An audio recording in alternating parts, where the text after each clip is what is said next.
పడిన వారిని ఏ రోజు కూడా ఆయన విడిచిపెట్టేవాడు కాదు అనే సత్యాన్ని గుర్తెరగాలని ప్రభు పేరిట మనవి చేస్తున్నాను. నిజంగా లోకం చూస్తే భయంకరమైన పరిస్థితి మనకు కనబడతా ఉంది. అన్నిటిలో నుంచి మనం తప్పించబడాలంటే మనకు ఒకటే ఆయుధం. తల్లిగారి పాట చాలా బలపరిచింది నన్ను. ప్రార్థనే ఆయుధం కదండి. ప్రార్థనే, అవును, నిజంగా ప్రార్థన ఒక్కటే మన బ్రతుకులో కార్యాలు చేసేది అని చెప్పడానికి. ఎంత డబ్బులున్నా, ఎన్ని అధికారాలు, ఎన్ని హోదా, ఉన్నతమైన స్థితి, వెండి బంగారాలు, ఆస్తి, అంతస్తు ఏది మన బ్రతుకులో మన కలుగుచున్న శ్రమ దినంలో మనకి పనికి రాదు. కేవలం ప్రార్థన ఒక్కటే మన బ్రతుకులో ఆశీర్వాదకరంగా ఉంటుంది. కీడుల నుంచి తప్పించబడుతుంది. శత్రువులపైన జయం కలగచేస్తుంది. అపవాది యొక్క తంత్రములు, వాటి కుయుక్తులపైన జయమిచ్చేది కేవలం ప్రార్థన ఒక్కటే. ఆ ప్రార్థన ద్వారానే మన బ్రతుకులో మనం గొప్ప కార్యాలు చూడగలుగుతాం. గనక ఎక్కువగా ఈ కడవరి దినాల్లో మనం ఎంత సమయం దొరికితే అంత ప్రార్థనలో గడపడం ద్వారా గొప్ప ఆశీర్వాదాలు మనం కన్నులారా చూడడానికి అవకాశం ఉంటుంది. నిజమే, అలనాటి యొక్క భక్తులు, దైవ సేవకులు సూర్యుని ఆపగలిగాడు, చంద్రుని ఆపగలిగాడు, ఎన్ని ఎరుకో గోడలు బద్దలు చేయగలిగాడు. నిజంగా ఆ పాట అమ్మ దగ్గర ఉంది, ప్రసన్న. ఒకసారి ఆ పాట బుక్ తీసుకొని రాసుకో, సరేనా? ఒకసారి ఫస్ట్ లైన్ ఒకటి, నీకు రాగం త్వరగా పట్టుకుంటావు కాబట్టి అది కొంచెం మళ్ళా అద్భుతమైన కార్యాలు జరుగుతుంది అంటే ప్రార్థన ద్వారా మనం గొప్ప కార్యాలు కన్నులారా చూడడానికి దేవుడు సహాయం చేస్తాడు. అందుకే కేవలం ప్రార్థన ద్వారానే మనం దేనినైనా జయించడానికి అవకాశం ఉంటుంది. కనుక ఎక్కువ సమయం దేవుని బిడ్డలారా ఎక్కువగా ప్రార్థనలో ఉండడం ద్వారా గొప్ప ఆశీర్వాదాలు మనం చూడడానికి. అపవాది ఒకటి గుర్తుపెట్టుకోండి, ఎప్పుడు మనం ప్రార్థనలో ఎక్కువ ఎదగాలని ఆశపడతామో అప్పుడే ఏదో ఒక ఆటంకం పెడతారు, ఏదో ఒక బలహీనత పెడతారు, ఏదో ఒక రకమైన సమస్యలు మన కళ్ళ ముందు పెట్టి ప్రార్థనకు అడ్డుపరుస్తూ ఉంటది. మనం దానిని దాటి రావడానికి ప్రయాస పడాలి. ఎప్పుడైతే వాటిని దాటి నేను ఏమైనా సరే ప్రార్థన చేస్తాను అనే సమర్పణతో మనం ముందుకు వెళ్ళినప్పుడు ఖచ్చితంగా దైవాశీర్వాదాలు కన్నులారా చూడడానికి ప్రభు మనకు సహాయం చెయ్యునుగాక. మంచిది దేవుని బిడ్డలారా, చెప్పుకుంటూ పోతే ఇప్పటికే సమయం చాలా అయిపోయింది, 3:15 అవుతుంది. స్తోత్రం, హల్లెలూయా. మంచిది. చూడండి, యెషయా ప్రవచన గ్రంథం కొన్ని మాటలు దేవుని లేఖనంలో నుంచి చూసుకొని, యెషయా ప్రవచన గ్రంథం 54వ అధ్యాయం 10వ వచనం. యెషయా ప్రవచన గ్రంథం 54వ అధ్యాయం 10వ వచనం. తత్తరిల్లునెను, విడిచిపోదు, తొలగిపోదు అని నీ యందు జాలి పడు యెహోవా సెలవిచ్చుచున్నాడు. చాలు. సర్వశక్తిమంతుడైన దేవా, పరిశుద్ధుడైన తండ్రి, నీ ఘనమైన ఉన్నతమైన పరిశుద్ధమైన నామాన్ని బట్టి నీకు స్తోత్రాలు, వందనాలు చెల్లిస్తున్నాం ప్రభా. ఈ మధ్యాహ్న కాల సమయమందు నాయన, ఇంతవరకు నాయన ఈ కూడికెల్లో పాటల ద్వారా, ప్రార్థన ద్వారా, సాక్ష్యాల ద్వారా మీ నామానికి మహిమ తెచ్చుకున్నారు నాయన. ఈ సమయంలో దీన దాసురాలైన నేను నీ పక్షములో నిలబడి ఉండగా ప్రభా, చదువుబడిన లేఖన భాగంలో నుంచి సూటిగా తేటగా మాతో మాట్లాడండి స్వామి. నన్ను మమ్మల్ని బలపరచండి. నీ వాక్కు వెల్లడి అవుచుండగా ప్రతి హృదయం తెరవబడును కాక, ప్రతి గుండెల్లో ప్రతి మాట నిప్పు కణములుగా చొచ్చుకొని వెళ్ళి క్రియారూపంలో కార్యసిద్ధి జరుగునట్లుగా నీ కృపదైత్యమని ప్రార్థన చేర్చును. ప్రతి మాట కూడా నాయన మంచి నేల మీద పడిన విత్తనంగా మార్చబడినట్లుగా నీ కృపదైత్యం ఆశీర్వదించి దీవించుమని నీకే స్తుతి స్తోత్రాలు వందనాలు చెల్లించుకోవచ్చు. ప్రాణాత్మ శరీరం నీ చేతికి అప్పగించు. యేసు నామాన్ని బట్టి వేడుకున్నాం తండ్రి, ఆమేన్. శబ్దం అందరము. దేవుని బిడ్డలారా, యెషయా ప్రవచన గ్రంథం 54వ అధ్యాయం 10వ వచనంలో మరొకసారి ఆ మాట చదువుదాము. పర్వతములు తొలగిపోయినను, మెట్టలు తత్తరిల్లినను, నా కృప నీకు నిన్ను విడిచిపోదు. దేవుని కృప ఎన్నడూ మనల్ని విడిచిపోదు.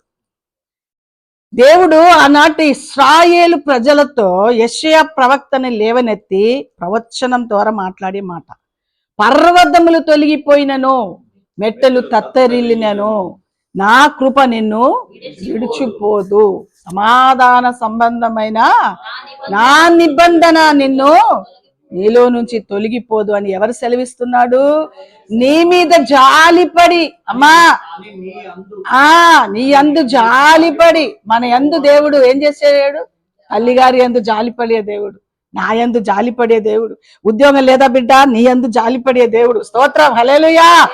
అందరి స్థితులలో వారు మన ద్వారా సహాయం పొందుకోవడానికే ఇష్టపడతారు. కానీ మనకు బాగలేనప్పుడు, మన పరిస్థితి బాగలేనప్పుడు, మనము బాధలో ఉన్నప్పుడు, బలహీనతలో ఉన్నప్పుడు, పరిస్థితుల ప్రభావం బాగలేనప్పుడు మన మీద జాలిపడే వారు ఎవరు కూడా ఉండరు. కానీ ప్రభు అంటున్న మాట ఏంటంటే, నీ యందు జాలిపడి నేను యెహోవా సెలవిచ్చుచున్నాడు. ఎంత చక్కటి మాట అండి. ఒక్కొక్క మాట ఎంత చక్కగా ఉంటుంది కదా. రాత్రి కూర్చొని వాక్యం చదువుతా ఉంటే అసలు ఆల్రెడీ బాగా టైర్డ్ అయిపోయి వెళ్ళాను ఇంటికి. నిజంగా అస్సలు పరిస్థితి బాగాలేదు, మొత్తం బాడీ పెయిన్స్ వచ్చేస్తా ఉంది. అయినా అలా బైబిల్ పట్టుకొని బైబిల్ చదవడం మొదలు పెడితే ఏదో ఒక శక్తి వచ్చేస్తా ఉంటుందని బైబిల్ చదువుకుంటూ కూర్చున్నాను. ప్రభు ఈ మాట మీదకి నా దృష్టి తీసుకొని వెళ్ళిందండి. అమ్మాయి ఎంత చక్కటి మాట కదా, నిజమే కదా. లోకంలో ఎవరు జాలిపడే వాళ్ళు ఉన్నారు? అసలు ఎవరు పట్టించుకుంటారు లోకంలో? చూడండి, అసలు మొన్న ఆ యొక్క బస్ స్టాప్ లో 15 నెలల అబ్బాయిని వదిలిపెట్టి వెళ్ళిందంట ఆ మహాతల్లి. ఎంత ఘోరాది ఘోరం కదండి. ఆడ జన్మానికే మచ్చ తెచ్చి ఆడోళ్ళు కాకపోతే ఈరోజు మగోళ్ళను ఏ స్థితిలో ఉన్నా పర్వాలే, నీ యందు నేను జాలిపడినతో మాట్లాడుతున్నాను. సమాధాన సంబంధమైన నిబంధన నీలో నుంచి తొలగిపోదు. నా కృప నిన్ను వేసినావమ్మా, చెమటలు కారుతున్నాయి. కొంచెం ఫ్యాన్ స్పీడ్ పెట్టమ్మా, ఫ్యాన్ స్పీడ్ పెట్ట. మన జీవితాలలో ఆయన కృప మనకుండే చాలు. అందుకే పౌలు గారు అంటారు, అయ్యా ముమ్మారు నా బలహీనతను బట్టి నేను అడుగుతున్నాను అయ్యా, కానీ నా కృప నీకు చాలు. నా కృప నేను నిన్నెన్నడూ సిగ్గుపడనివ్వను, నా కృప నీకు చాలు. ఆయన కృప ఉంటే అన్ని విషయంలో దేవుడు మన బ్రతుకులు అద్భుతాలు చేస్తాడు. ఆయన కృప ఎవరికి ఉంటుంది? ఒక మాట చూపించి ఆయన కృపలో ఉన్న ఆశీర్వాదం మీకు చూపిస్తాను. స్తోత్రం, హల్లెలూయా, హల్లెలూయా, హల్లెలూయా. ఆయన కృప ఎవరికి ఉంటుందో చూడండి. ఆయన కృప ఎవరికి ఉంటుందో ఒక మాట చూద్దామా? చూడండి, అపోస్తలుడైన పౌలు గారు కొరింథీయులకు రాసిన 2వ పత్రిక, అపోస్తలుడైన పౌలు గారు కొరింథీయులకు రాసిన 2వ పత్రిక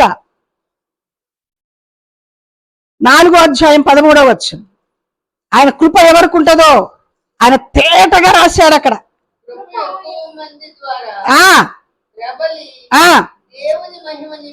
దేవుని కృప ఎక్కువ మంది ద్వారా ప్రబలి దేవుని మహిమ నిమిత్తము కృతజ్ఞత కలిగి ఎవరు ఉంటారో వారి ఎడల కృపని విస్తరింప చేస్తాడు. అమ్మా, దేవుని కొరకు కృతజ్ఞత మనస్సు, కృతజ్ఞత స్తుతులు చెల్లించే అనుభవం, కృతజ్ఞత కలిగి చేతులు చాపే అనుభవం, కృతజ్ఞత కలిగి దేవుని కొరకు బ్రతికే అనుభవం. దేవుడు నా బ్రతుకులో ఈ కార్యాలు చేశాడు, దేవునికి నేను కృతజ్ఞత కలిగి ఉంటాను, దేవుని సన్నిధిలో కృతజ్ఞత స్తుతులు చెల్లిస్తాను. అందుకే దావీదు అంటాడు, ఇంతగా నన్ను హెచ్చించుటకు నేను ఇంతగా హెచ్చించుటకు ఈ స్థితిలో నన్ను ఉంచుటకు, ఇంతగా హెచ్చించుటకు ఈ స్థితిలో నన్ను ఉంచుటకు, ఎంతటి వాడను నేను యేసయ్యా, కొంతైనా యోగిడను కానయ్యా, ఎంతటి వాడను నేను యేసయ్యా, కొంతైనా యోగిడను కానయ్యా. ఎంత చక్కటి, ఇంత స్థితిలో ఉంచడానికి, ఈ స్థితిలో నన్ను ఉంచడానికి నేను ఏ పాటి వాడనయ్యా. దావీదు యొక్క హృదయం ఎప్పుడు కూడా కృతజ్ఞతతో నింపబడిన హృదయం దావీదు హృదయం. ఎప్పుడు నేను ఎంతటి వాడనయ్యా, నేను ఏ పాటి వాడనయ్యా, నేను ఈ స్థితిలో ఉండడానికి ఏ పాటి వాడనయ్యా అని ఏ పూట కాపూట తన బ్రతుకుని దేవునికి సమర్పణ చేసి చాలా సందర్భములలో స్టార్టింగ్ లో చాలా బాగుంటారు ప్రజలు, ఎదిగిన తర్వాత ఆ కృతజ్ఞత భావం అనేది వాళ్ళ నుంచి తొలగిపోతా ఉంటది. అందుకే కొన్ని సందర్భంలో ఊహించలేని భయంకరమైన శ్రమలకు మనం గురి అవుతా ఉంటాం. కృతజ్ఞత మనస్సు మనలో నుంచి ఎప్పుడు తొలగిపోతుందో, కృతజ్ఞత స్తుతులు చెల్లించే అనుభవంలో నుంచి మనం ఎప్పుడైతే తొలగిపోతూ ఉంటామో ఊహించలేని భయంకరమైన స్థితి, భయంకరమైన పరిస్థితి మనం అనుభవించవలసి వస్తుంది. అందుకే దావీదు చివరి శ్వాస వరకు కృతజ్ఞత అనుభవం కలిగి బ్రతకడానికి తన జీవితాన్ని సమర్పణ చేసుకున్నాడు. ప్రతిదానికి కృతజ్ఞత, ప్రతి సమయంలో కృతజ్ఞత స్తుతులు చెల్లించడానికి, కృతజ్ఞత అర్పణలు అర్పించడానికి, కృతజ్ఞత కలిగి ప్రభు కొరకు బ్రతకడానికి తన జీవితాన్ని సమర్పణ చేసుకుంటున్నారు. కాబట్టి ఒక ఉన్నతమైన ఆశీర్వాదం చివరి వరకు తన కన్నులారా చూడగలరు. చుట్టూ శత్రువులే కదండి, తనకు కూడా చుట్టూ శత్రువులే కదా, తన కన్న కొడుకులే కదా తనని చంప చూశారు, రాజులు చంప చూశారు, చుట్టూ శత్రువులు తనని ముట్టడి వేస్తూ ఉంటే దేవుని సన్నిధిలో కృతజ్ఞత కలిగిన బ్రతుకుని బట్టి కాపాడుతూ వచ్చాడు. చప్పలు కొట్టి కనపరచండి. అందుకే ఎవరి ఎడల కృప చూపుతాడు అంటే కృతజ్ఞత కలిగిన వారి ఎడల కృప విస్తరిస్తా ఉంటది. కృప వెంబడి కృప అనుభవించగల కృపని దేవుడు ఇస్తాడు. కృతజ్ఞత ఎప్పుడు కూడా మన బ్రతుకులో కంఠములో ప్రాణమున్నంత వరకు కృతజ్ఞత అనుభవములో మనం ఎప్పుడు కూడా దూరం అవ్వకూడదు. కృతజ్ఞతలోంచి దూరం అయిపోతే తప్పక మన బ్రతుకులో అనేకమైన నష్టాలు, కష్టాలు, శోధనలు, భయంకరమైన పరిస్థితులు అనుభవించడానికి దేవుని బిడ్డలారా అపవాది చోటిస్తూ అపవాది మనలో పని చేస్తూ ఉంటదన్నమాట. అందుకే దావీదు యొక్క అనుభవం, అయ్యా ఇంతగానో హెచ్చించుటకు నేనే పాటివాడనయ్యా. పౌలు గారు కూడా అదే అంటున్నారు, కృప విస్తరించాలంటే కృతజ్ఞత కలిగిన వారిగా ఉండాలి. కృప విస్తరించాలంటే కృతజ్ఞత అనుభవం ఎవరిలో ఉంటుందో వారి ఎడల కృప విస్తరించడానికి దేవుడు సహాయము చేస్తాడు. చూడండి దేవుని బిడ్డలారా, ఆ కృప ఎలాంటి కార్యాలు చేస్తాడు. కృప విస్తరించాలంటే ఏం కలిగి ఉండాలి? కృతజ్ఞత కలిగి ఉండాలి. ఆ కృప మనలో ఉంటే మన బ్రతుకులు ఏం జరుగుతుందో 2-3 మాటలు మాత్రమే చెప్పి నేను ముగిచ్చేస్తాను. చూడండి దేవుని ఆదికాండం 6వ అధ్యాయం 8వ వచనం. ఆదికాండం 6వ అధ్యాయం 8వ వచనం. ఆ కృప ఎంత పనిచేస్తుంది. ఆ కృప అదే తల్లి చదువు 6:8 అమ్మ. అదే అయితే నోవాహు యెహోవా దృష్టి యందు కృప పొందిన వాడాయన. చప్పలు కొట్టి కనపరచండి. నోవాహు ఏం పొందుకున్నాడు? ఎవరి దృష్టిలో? మనం ఎవరి దృష్టిలో పొందాలి? దేవుని దృష్టిలో కృప పొందిన వారిగా మనం మార్చబడితే మన బ్రతుకులో మనము ఆ కృపనే, అందుకంటే నీ కృప గొప్పది నా యేసయ్యా, నీ ఆ కృపయే నన్ను బ్రతికించెనయ్యా, నీ కృప గొప్పది నా యేసయ్యా, ఆ కృపయే నన్ను బ్రతికించెనయ్యా. ఏనిదే నే బ్రతుకలేను. అవునయ్యా,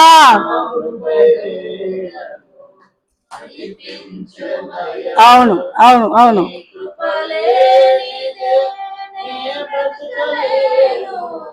ఆ కృపయే యేసయ్యా, యేసయ్యా, యేసయ్యా, యేసయ్యా, నా యేసయ్యా, యేసయ్యా, యేసయ్యా, యేసయ్యా, నా యేసయ్యా, నీ కృప గొప్పది నా యేసయ్యా, ఆ కృపయే. అవునయ్యా, ఆమేన్, స్తోత్రం, హల్లెలూయా, హల్లెలూయా. నోవాహు యెహోవా దృష్టిలో కృప నొందిన వాడాయను. నోవాహు దేవుని బిడ్డలారా యెహోవా దృష్టిలో కృప పొందిన వాడిగా మార్చబడ్డాడు. దేవుని పిల్లలమైన మన జీవితాలలో దేవుని దృష్టిలో కృప పొందిన వాడిగా మార్చబడడానికి మన జీవితాన్ని ఎప్పటికప్పుడు సమర్పించుకోవాలి. ఎప్పుడు పొందుకుంటామంటే కృతజ్ఞత అనుభవములో మనం ఉన్నప్పుడు, కృతజ్ఞత కలిగిన బ్రతుకు ఎప్పుడు దేవుని దృష్టిలో దేవుడు మనల్ని చూచినప్పుడు కృతజ్ఞతతో నింపబడిన హృదయం కనబడాలి. కృతజ్ఞతతో నింపబడిన హృదయం మనలో ఎప్పుడైతే దేవుడు చూస్తాడో అప్పుడు ఆ కృప అధికము అవడానికి అవకాశం ఇస్తాడు దేవుడు. చప్పలు కొట్టి కనపరచండి. ఆ కృప అధికం అవ్వాలి, ఆ కృప అధికం అవ్వాలి, కృప అధికం అవ్వాలి. ఈ లోకంలో ఏది అధికమైనా కాకపోయినా కృప అధికమవును గాక, కృప అధికమవును గాక, కృప అధికమవును గాక. ఆ కృప మనల్ని బ్రతికిస్తుంది. ఆ కృపే మన బ్రతుకులో గొప్ప కార్యాలు, ఆ కృపే ఉద్యోగాలు ఇస్తుంది, ఆ కృపే పిల్లల మనసు మార్చాలి, ఆ కృపే అద్భుతాలు చేయాలి, ఆ కృపే గొప్ప కార్యాలు. ఓ హల్లెలూయా. కృప కృప కృప. దేవుని కృప మనకుంటే లోకములో దేనినైనా జయించగల శక్తి దేవుడు మనకు ఇస్తాడు. దేవుని కృపతో నింపబడాలి. అందుకే ఆదిమ దినముల్లోనే నోవాహు దేవుని కృపతో నింపబడడానికి తన జీవితాన్ని సమర్పణ చేసుకున్నట్లుగా చూస్తున్నాం. చూడండి దేవుని బిడ్డలారా, అదే ఆదికాండం 5:28-29 నోవాహు కృప పొందడానికి గల కారణం చూడండి. ఆదికాండం 5:28-29 నోవాహు కృప పొందడానికి గల కారణం ఏంటి?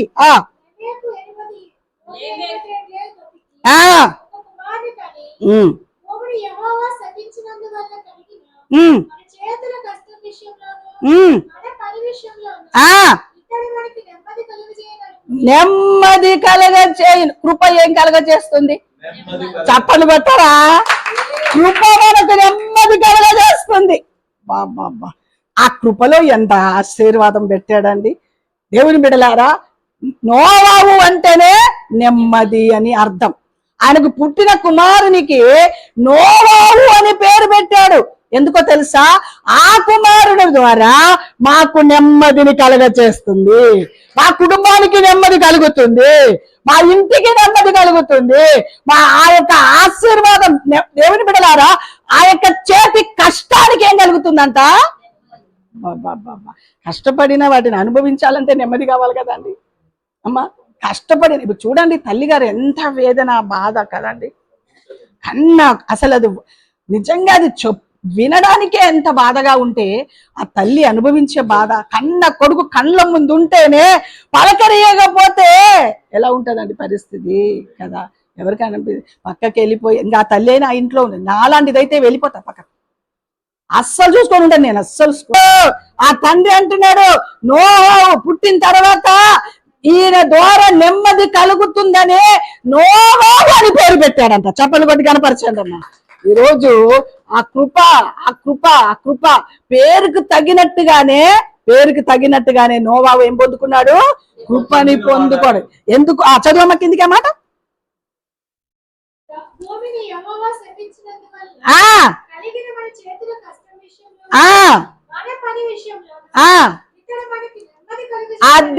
అది భూమిని ఏం చేశారంట? దేవుడు శపించేశారంట. చూడండి, ఒక మాట చెప్పిన, దేవుని కృప ఉన్న చోట శాపం ఉండదు. గుర్తుపెట్టుకోండి, దేవుని కృప ఉన్న చోట శాపం ఏలుబడి జరగడానికి అవకాశం లేదు. ఏ శాపమైనా దేవుని కృపలో తొలగిపోవును గాక, ఏ శాపమైనా దేవుని కృపలో తొలగిపోవును గాక. భూమిని శపించేశారు కదండి, భూమి శపింపబడింది. అయితే ఆ భూమి మీద శపింపబడుచున్న భూమి మీద మేము పడుచున్న కష్టాజీతం మీద నెమ్మది ఆశీర్వాదం ఉండాలంటే దేవుని కృప కావాలి. అందుకే నోవాహు అని పేరు పెట్టాడు ఈయనకి. ఆ నోవాహు ఎప్పుడైతే భూమి మీద పడ్డాడో అప్పటి నుంచి నెమ్మది, కష్టాజీతానికి నెమ్మది, అనుభవించే విషయంలో నెమ్మది. మన బ్రతుకులో కూడా మనం తినే కష్టము అనుభవించాలంటే మనస్సుకి నెమ్మది ఉంటేనే కదండి మనం అనుభవించేది కదా. అది ఒంటికి పట్టాలన్నా, అది ఒక్క ముద్ద అయినా సంతోషంగా తినాలన్నా మనసుకి ఏం కావాలి? నెమ్మది కావాలి. ఆ నెమ్మది ఎవరు ఇవ్వాలి? దేవుని కృప ఇవ్వాలి. ఆ కృప కావాలంటే ఎవరిని వేడుకోవాలి? దేవుని సన్నిధిలో కృతజ్ఞత కలిగిన మనస్సు కావాలి. కృతజ్ఞత కలిగిన మనస్సు ఎవరికి ఉంటుందో వారు దేవుని కృప వారి మీద ధారాళంగా పనిచేస్తూ ఉంటుంది. ఆ కృపనే మనకు నెమ్మది కష్టార్జితం మీద ఆశీర్వాదాలని ఉంచి నడిపించడానికి ఆయన సమర్థుడు, శక్తివంతుడు. మళ్ళా వచ్చే నెల వరకు మంచి డ్యూటీ. ఒకసారి చప్పట్లు కొట్టండి. వచ్చే నెల ఈ టైం వరకు మంచి ఉద్యోగం ఆ బిడ్డకు అనుగ్రహించను గాక. తప్పక దేవుడు ఇస్తాడు. నమ్మిన వారు స్తోత్రాలు చెల్లించండి. దానిలో డౌట్ పడే అవసరమే లేదు. ఎవరికి లేకపోయినా, అందరు ఉద్యోగాలు పోయినా, మనం ఆరాధిస్తున్న దేవుడు గొప్పవాడు. మనకు మంచి ఉద్యోగం దాచిపెట్టిస్తాడు, నెమ్మది కలుగజేస్తాడు, కష్టార్జితాన్ని ఆశీర్వదిస్తాడు. ఇది కదా దైవ కార్యాలు. దేవుని మాట నమ్మదగినది, మనుషుల మాట నమ్మదగినది కాదు, దేవుని మాట నమ్మదగినది. తప్పక తప్పక ఉద్యోగాలు ఎవరెవరికి లేదో వాళ్ళందరికీ ఇస్తాడు దేవుడు. ఖచ్చితంగా దేవుడు గొప్ప కార్యాలు చేస్తాడు. ప్రార్థన ఊరికనే పోదు, ప్రార్థన ఊరికనే పోదు. ప్రతి ప్రార్థన ధూపం వల్లే దేవుని దగ్గరికి వెళ్ళిపోతుంటది. ఆ సమయానికి దేవుడు ప్రతిఫలం ఇవ్వడానికి దిగి వస్తూ ఉంటాడు. కాబట్టి అందరికీ దేవుని బిడ్డలారా, చాలా మందికి ఉద్యోగాలు లేకపోయినా మన కొరకు ఒక్క ఉద్యోగాన్ని దేవుడు దాచిపెట్టి ఇస్తాడు. ఖచ్చితంగా దాచిపెట్టి ఇస్తాడు. దాంట్లో డౌట్ అంటూ లేదు. కాబట్టి ప్రభు సన్నిధిలో మన జీవితాన్ని సమర్పణ చేసుకుంటూ దేవుని కృప కొరకు కనిపెట్టే వారిగా సమాధాన సంబంధమైన నిబంధన నీలో నుంచి తొలగిపోదు. ప్రతి విషయంలో సమాధానం ఇస్తాడు, నెమ్మదినిస్తాడు, ఆదరణనిస్తాడు. దేవుని పిల్లలమైన మన బ్రతుకులలో ఆ కృప ఎప్పటికెప్పుడు విస్తరింప చేస్తాడు. ఎప్పుడంటే మనం కృతజ్ఞత కలిగిన భావం, కృతజ్ఞత భావంతో మన గుండెలు నిండబడాలి. ఎప్పుడు కూడా మన గుండె నిండా ఏముండాలో తెలుసా? కృతజ్ఞత కలిగిన భావం. అప్పుడు మన బ్రతుకులో గొప్ప కార్యాలు దేవుడు చేస్తాడు. స్తోత్రం. హల్లెలూయా, హల్లెలూయా. అదే ఆదికాండం 3వ అధ్యాయం 17-18 చదువుమా. ఆదికాండం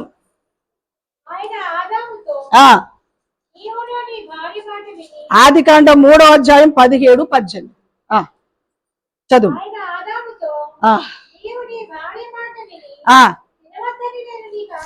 ఆజ్ఞాపించిన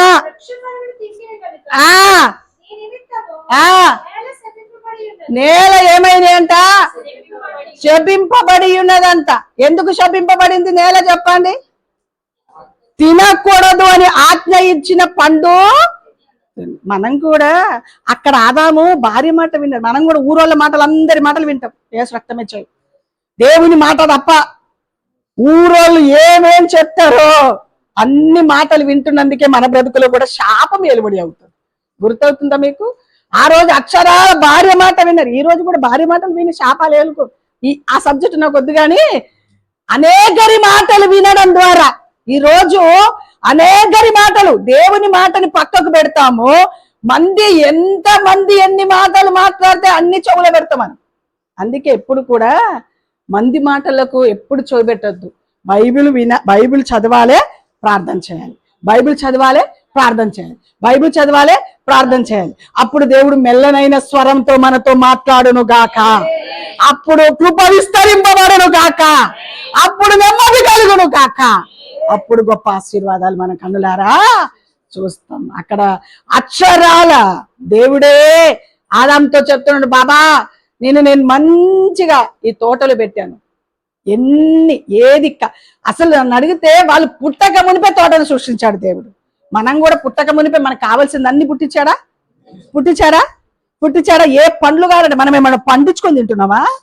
మనకు కావాల్సిందని ఎప్పుడో పుట్టించాడు దేవుడు. మన భూమి మీదకి రాక మునిపే మనకు కావలసిన పండ్లు, ఫలాలు అన్ని ఎప్పుడో పుట్టించి పెట్టాడు. ఆదాము కూడా అదే అన్ని సృష్టించి ఇదంతా తినండి, కానీ ఒక్క ఫలం మాత్రము ఆయన పోలేదు జోలికి. ఆయన పోలేదు. ఆ దేవుడు చెప్పినట్టుగా చేయడానికి ఇష్టపడ్డాడు.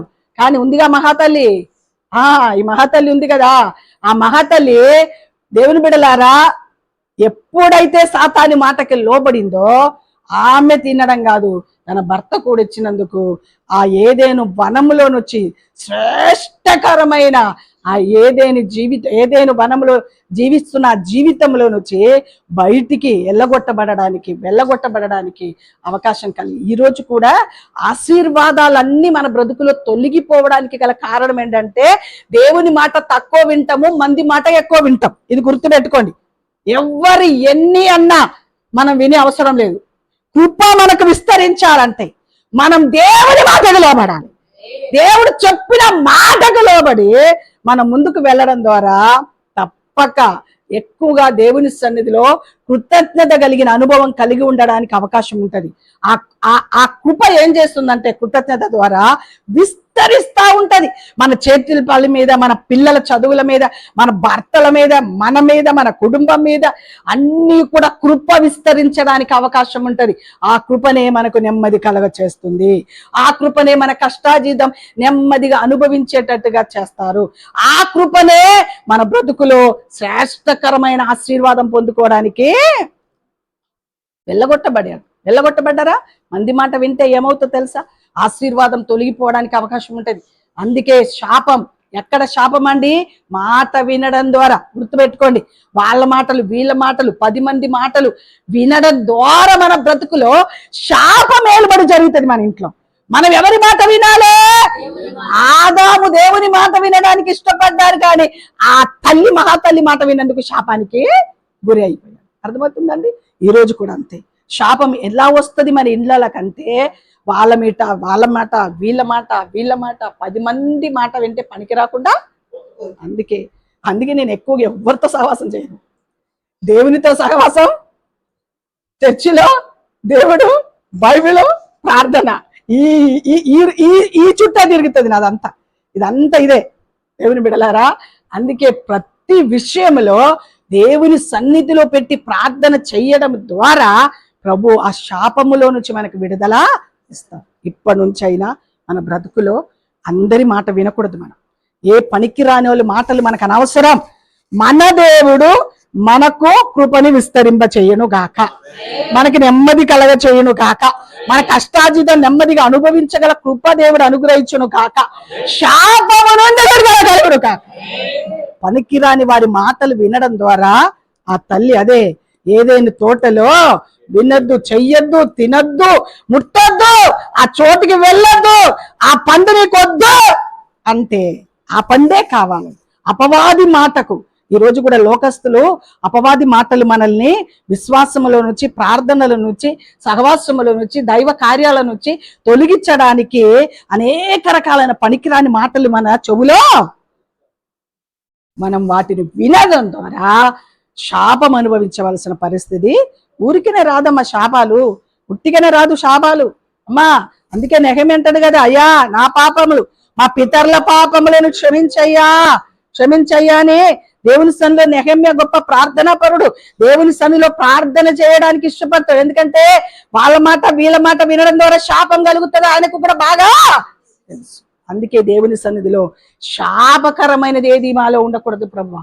వాళ్ళ మాటలు వీళ్ళ మాటలు వినడం ద్వారా అక్కడ ఆ తల్లి మహాతల్లి సాటికిచ్చిన సహాయమే సరి అయిన బ్రతుకు లేకపోతే అది కూడా పెద్ద శాపంగానే మార్చబడుతుంది. దేవుని బిడ్డలారా, దేవుని పిల్లలమైన మన జీవితాలలో ఎవ్వరి మాట వినకుండా ప్రభు మాటకు మనం విధేయత చూపి వాక్యాన్ని చదువుతూ ప్రార్థన చేస్తూ ప్రభు కృప కొరకు ఎవరు కనిపెడతారో వారి మీద దేవుని కన్దృష్టి ఉండును గాక. దేవుని కృప కొరకు కనిపెట్టు వారి మీద ఆయన కన్దృష్టి పెడతాడు ఆయన. అందుకే ఆయన కృప కొరకు కనిపెట్టడానికి మన జీవితాన్ని సమర్పణ చెయ్యదురు కాక. దేవుని బిడ్డలారా, పనికి రాని 10 మంది మాటలు విని శాపానికి గురి కాకుండా, శ్రేష్టమైన ఆశీర్వాదాలు పోగొట్టుకోకుండా ప్రభు కొరకే బ్రతుకుతూ ప్రభు చెప్పిన మాట ప్రకారంగా నడుస్తూ ప్రభు కార్యాలలో ముందుకు వెళ్ళడానికి, జీవితాన్ని సమర్పణ చేయడానికి ప్రయాసపడాలని ప్రభు పేట మనవి చేస్తా ఉన్నాను. చూడండి, లూకాసు వార్త 1వ అధ్యాయం 28వ వచనం. ఆ తల్లి కృప పొందిన వ్యక్తిగా మార్చబడింది. లూకాసు వార్త 1వ అధ్యాయం 28వ వచనం. ఆ తల్లి ఆ దూత లోపలికి వచ్చి ఆమెని చూచి దయాప్రాప్తురాల నీకు శుభము, ప్రభు నీకు తోడై ఉన్నదని చెప్పాను. ఏంటమ్మా? కృప. దయ అంటే ఏంటి? కృపనే కదా. దయ అంటే ఏంటండి? కృపే. దయాప్రాప్తురాలా. ఎందుకు ఎందుకు ఎందుకు ఎందుకు? కన్యక బ్రతుకు. దేవుని బిడ్డలారా, ఒక పురుషుని ఎర్రగకుండా తన బ్రతుకుతూ దేవుని కొరకు, దేవుని చిత్తం ఏదో దేవుడు బయలుపరిచినప్పుడు ఆ దేవుని చిత్తానికి తల వంచింది. అందుకు దయాప్రాప్తురాలా అని బిరుదు వచ్చింది. చేపలు బట్టి కనపరచండి. ఈరోజు మనం కూడా దేవుని బిడ్డలారా, లోక సంబంధమైన ప్రజల యొక్క మాటలు మనకు అపరిశుద్ధత, శాపాన్ని తెచ్చిపెడుతుంది. కాబట్టి చూడండి, ఆమె ఒక కన్యక. ఆ యేసు ప్రభుని తన గర్భములో మోసేటప్పుడు ఎంతమంది ఎన్ని రకాలుగా మాట్లాడిండొచ్చు అండి? చెప్పండి. ఎన్ని నిందలు భరించిండొచ్చు, ఎన్ని అవమానాలు భరించిండొచ్చు, ఎంత బాధ భరించిండొచ్చు ఆ రోజులలో ఒక కన్యక. అమ్మా అదే కదా, ఆ రోజు ధర్మశాస్త్రం ప్రకారం అంతే కదా. పాపాత్మరాలను స్త్రీని రాళ్లతో కొట్టి చంపమని ధర్మశాస్త్రం సెలవిస్తుంది కదా. ఈ వార్త విన్న వెంటనే 10 మంది కాదు కదా, ఆ రోజులలో ఎంతమంది ఉంటే అంతమందే రాలేసేవాళ్ళు. కానీ ఎవ్వరికి భయపడలేదు. ఏ మాటకు, ఏ మనుషుల మాటలకు భయపడలేదు. ఏ మనుషులు నిందలు పెట్టే నిందలకు భయపడలేదు. ఏ శోధనలకు భయపడలేదు. ఏ పోరాటాలకు భయపడలేదు. ఒంటరిగా నిలబడి పోరాడింది ప్రభు కొరకు. తన మోస్తున్న ఆ గర్భము, యేసుక్రీస్తు లోక రక్షకుని నేను మోస్తున్నాను అనే గొప్ప తీర్మానముతో మనుషుల వైపు చూడకుండా, లోకం వైపు చూడకుండా, నిందల వైపు చూడకుండా, అవమానముల వైపు చూడకుండా, పరిస్థితుల వైపు చూడకుండా ప్రభు వైపే చూడగల కృపను దేవుడిచ్చాడు. సప్పలు కొట్టి కనపరచండి. ఇది కదండి దయాప్రాప్తురాలా నీకు శుభం. మా ఒక దూత చేత దయాప్రాప్తురాలా నీకు శుభమని అనిపించుకోవడానికి గల కారణం ఏంటో తెలుసా? ఎన్ని రకాలైన వ్యతిరేకమైన పరిస్థితులు తనకు వచ్చినా ఎవరిని మోయడానికి ఇష్టపడింది? దేవుని చిత్తం నెరవేర్చడానికి ఇష్టపడింది.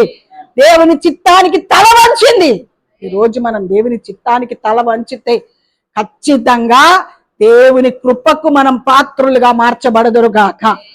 దేవుని చిత్తానికి మనం తల వంచగలిగితే దైవ చిత్తము, దేవుని చిత్తం, దేవుని కృపలో మనము నిజంగా దేవుని ద్వారా గొప్ప ఆశీర్వాదానికి పాత్రులుగా, అనేకరు మెచ్చుకునే స్థితిలోకి ఈరోజు యేసు ప్రభు తల్లి మరియమ్మ అని ఆ తల్లి ఆరాధ్య దైవంగా చాలా మట్టుకు పూజించడానికి కాదు, ఆరాధ్యుడుగా మార్చబడింది. ఆమె పూజించడానికో, మొక్కడానికో, మొక్కుబడి చెల్లించడానికో కాదు, దేవుని యొక్క సన్నిధిలో ఈమెనే యేసు ప్రభుని కన్నది. యేసు ప్రభు తల్లి మరియమ్మ అని అనేకరు చెప్పుకొను రీతిలో ఒక గౌరవం దక్కించుకోవడానికి దేవుడు ఆమెకి సహాయము.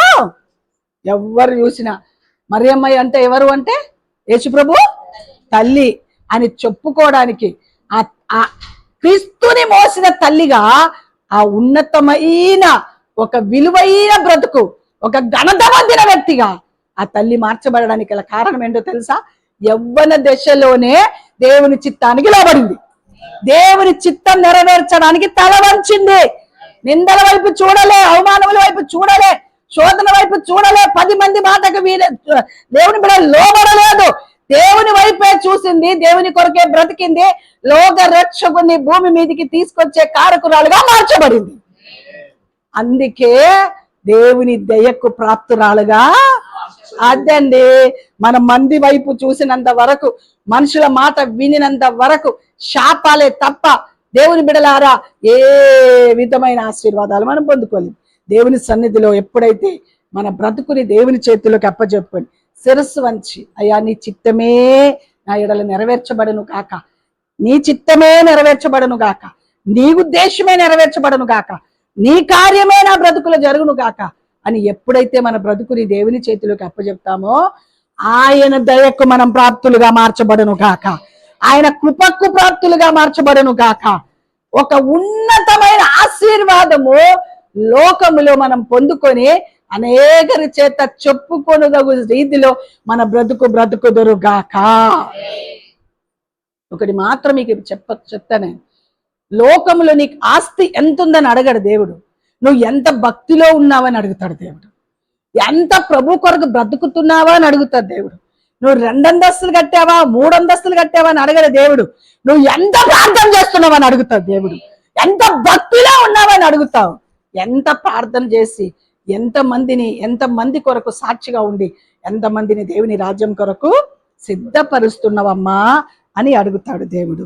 మనకున్నదేది దేవుని రాజ్యంలోకి వెళ్ళదు. మన భక్తి, మన సమర్పణ, మన ద్వారా రక్షింపబడిన వారు దేవుని కొరకు చేసిన మంచి కార్యాలే ప్రభు దగ్గరికి చేర్చబడుతుంది. చప్పట్లు కొట్టి కనపరచండి. లోకములో ఏది ఏది ఏది ఏది దేవుని రాజ్యంలోకి వెళ్ళదు గాక. ఒక దారం పోగు కూడా దేవుని సన్నిధిలో, దేవుని బిడ్డ ఇంటిలో నుంచి దేవుని సన్నిధికి వెళ్ళదు.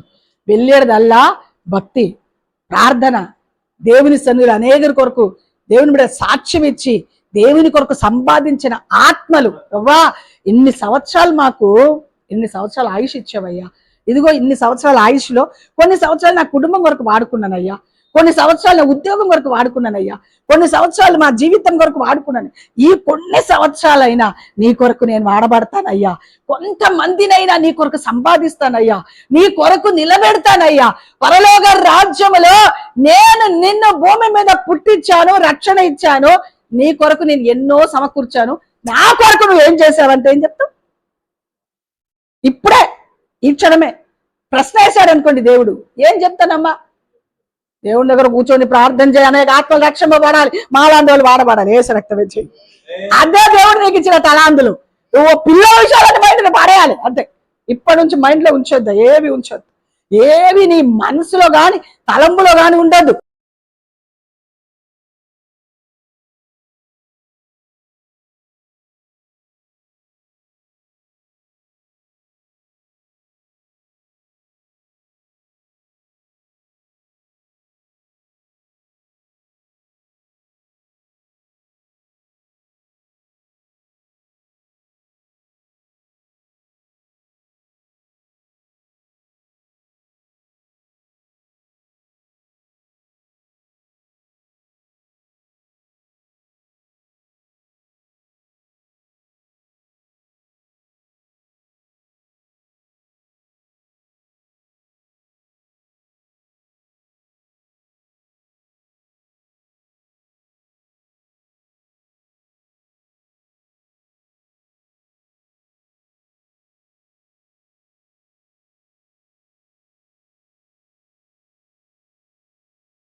అందుకే నేను ఎప్పుడు చెప్తాను, నేను వాక్యం చెప్పినా, నేను ఏ చోటకి వెళ్ళినా, ఎక్కడ వాడబడినా ఆ వెనకాల మీ ప్రార్థన ఉంటే మాకెంత ప్రతిఫలమో దానికంటే డబుల్ ప్రతిఫలం దేవుడు మీకు ఇస్తాను. అందుకే ఆ ప్రతిఫలం కొరకు మీ జీవితాలను ఏం చేసుకోవాలి? వదిలేండి. మా వ్యర్థమైన సమయాలు వ్యర్థపరిచే సమయం కాదండి. కడవరి దినాలు, ఎక్కడ ఏం జరుగుతుందో మనకు తెలియదు. భయంకరమైన శోధనలు రాబోతుంది. వాటిలోంచి మనం తప్పించబడాలంటే, విడిపించబడాలంటే కేవలం ప్రార్థన. అందుకే దేవుడి సన్నిధిలో ఏం చేసుకోవాలి మనము? సమయం. ప్రభు మనకి ఇన్ని సంవత్సరాలు నా జీవితం వ్యర్థమైపోయింది అయ్యా, ఇప్పటికైనా కనీసం ఉన్న ఈ సంవత్సరాలైనా నీ కొరకు మా జీవితాన్ని తల వంచుతానయ్యా. ఆ యవ్వన బిడ్డ దైవ చిత్తానికి తల వంచిందండి. ఈరోజు ఆ యేసు ప్రభు తల్లిగా కొనియాడబడగల కృపనిచ్చాడు దేవుడు. దయా ప్రాప్తురాలా, ఇది శుభం. దయ ఎక్కడి నుంచి వస్తుందో తెలుసా అండి? దేవుని చిత్తానికి తల వంచితే ఆ దయ, ఆ కృప, ఆ దయ మన ఇంట్లో మన కుటుంబంలో మన పిల్లల ఎడల ధారాళంగా పనిచేయడానికి దేవుడు సహాయము చేస్తాం. అందుకే దేవుని చిత్తానికి లోబడి అనుభవాలు మనము కలిగి ఉండును కాదు. ఒక్క మాట చెప్పి ముగించేస్తాం. అపోస్తలుడైన పౌలు గారు కొరింథీయులకు రాసిన మొదటి 15వ అధ్యాయం 10వ వచనం. అపోస్తలుడైన పౌలు గారు కొరింథీయులకు రాసిన మొదటి పత్రిక 15వ అధ్యాయం 10వ వచనం. అయినను నేనేమై ఉన్నానో దేవుని కృప వలనే అయ్యి ఉన్నాను. చప్పట్లు కొట్టి కనపరచండి. పౌలు గారు అంటాడు, అయినను నేను ఏమై ఉన్నానో నీ కృప వలనే, దేవుని కృప వలనే అయ్యి ఉన్నాను. మనం ఏమై ఉన్నామో దేవుని కృప. మనం బ్రతికి ఉన్నాము దేవుని కృప. మనము దేవుని బిడ్డలారా దేవుని కొరకు సాగిపోవడానికి మన బ్రతుకుని ఎప్పుడైతే సమర్పణ చేస్తామో మనలో కృప విస్తరించాలి. యేసు దేవుని బిడ్డ అపోస్తలుడైన పౌలు కూడా తన కలిగిన బలహీనతలు, తన కలిగిన భయంకరమైన శోధనలు, మరణ భయములు, శరసాల అనుభవములు, ఓడ అనుభవములు, దేవుని బిడ్డ శరీర బలహీనతలు అన్నిటిలో కూడా ఎవరికి కూడా తోడుగా ఉంచాడో తెలుసా? అందుకే మర్చిపోడు, నేనేమై ఉన్నానో అది దేవుని కృప వల్లనే అయ్యి ఉన్నాను. మనం కూడా ప్రతి సమయం దేవుని కృపని జ్ఞాపకం చేసుకోవడం ద్వారా కృతజ్ఞత కలిగిన మనస్సుతో ఎప్పుడు నింపబడుతుంది ఆ కృప మనల్ని ఆవరించి ఉన్నది. ఆ కృప మనకి నెమ్మది కలిగజేస్తుంది. ఆ కృప మన కష్టార్జితం అనుభవించడానికి అవకాశం ఉంది. ఆ కృప మనలోంచి శాపాలు తొలగించబడుతుంది. ఆ కృప దయాప్రాప్తురాలా నీకు శుభమని, మన ఇంటికి శుభం, మన పిల్లలకి శుభాలు, మన కుటుంబానికి మనం చేయించిన ప్రతి దానిలో ఏమిస్తాడు దేవుడు?